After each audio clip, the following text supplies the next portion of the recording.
And so now you just relax.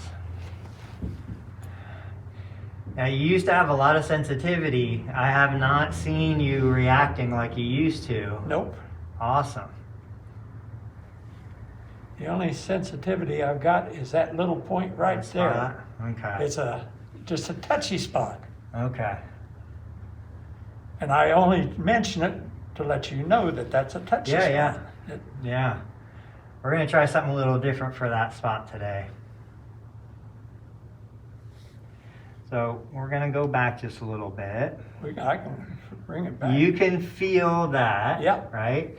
That's my target, but the difference is I want to get there, touch and relax, touch and relax. I'm going to let you do that a couple of times.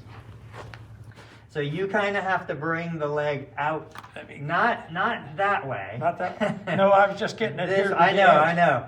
Oh, okay. I want you to feel that in the hip. Yeah. That's what I want you to feel. Because that's where that spot is coming into play. Now, I didn't touch the spot. No, you didn't. But part of what's going on there is the tightness in the hip rotators is creating some issue in there for you. So I'm going to keep my hand on the outside. I want you to rotate. That's perfect. Just like that. Go ahead. Yep. Yep. Keep that going. You just keep going.